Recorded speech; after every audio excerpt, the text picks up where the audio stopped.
In this video, we're going to give you an overview of how to use the Club Keyboard Editor to reprogram your Club keyboard. You can download this from the support tab on the Club Keyboard website.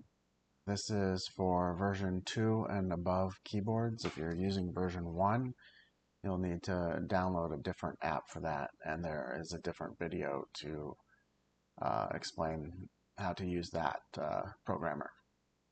So for basic programming, you can use the template menu.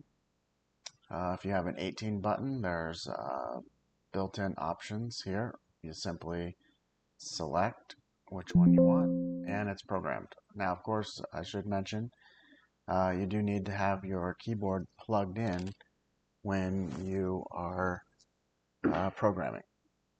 Currently, it's just programming only works plugged into the USB via USB. And so, depending on which board you have, if you have the 18 button, 20 or 28, or a remote, these are the options. We do update these, so you may see different ones available if you have a newer version in the future. The template menu can be used to easily switch between sims. One common one would be to switch between GS Pro and TGC. For the 18 button, you'd most likely use the version 4 layout and the TGC layout, or for the 20 button, we have the GS Pro and TGC here. Simply click on the one that you're wanting to use, programs very quickly, and then if you want to go back, click load TGC, and now you're ready for TGC.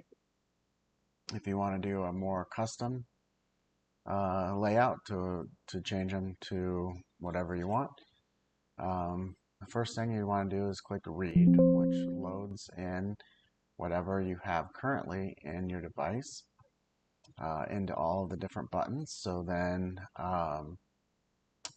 if you're starting with a blank slate, then these would all have nothing programmed into them. So then if you just edit 1 or 2 and hit program, the rest would end up being blank. So read in what you currently have, and unless you want to start from a blank slate, but otherwise read that in and then make the changes to the buttons that you'd like.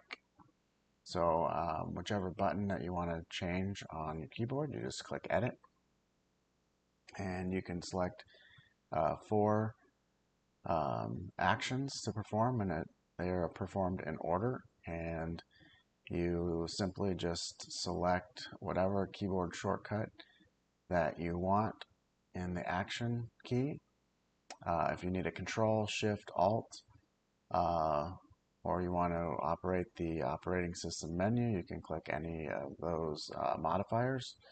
And then if you need a delay to happen between the first and second action, you would put this number in increments of 100 milliseconds. So if you want a 1 second delay, you would put 10 in there, and that would give you a 1 second delay before the next action is performed.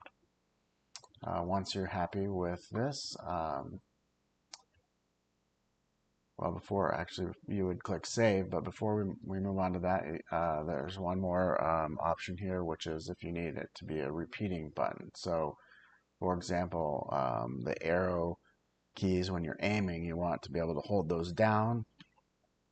So you want it to repeat when you hold it. You need to select this option. That'll allow the button to repeat.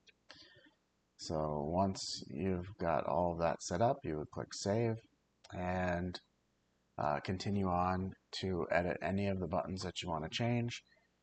And then when you're done, you would click program. That will update your device, and it's programmed and ready to go.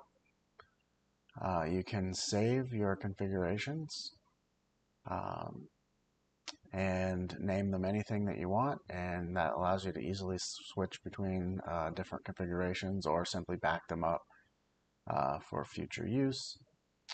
To load them, you would just click open. If you have a 20 button or above keyboard, this layout is set up for 18 buttons. The buttons always on any of the layouts start in the upper left corner and are 1, 2, 3, 4, and so on. So if you have a 20 button, you would use 19 and 20 down here all the way up to the 28 button. This is where you access the higher number buttons down here. The testers menu is just a quick way that you can test what is being output when you press buttons. We mainly use this to check each keyboard before it's shipped to make sure that they're correct, but you can use it as well to see what your keyboard is putting out. And so when you press these buttons, they'll show up white when they align with the factory defaults.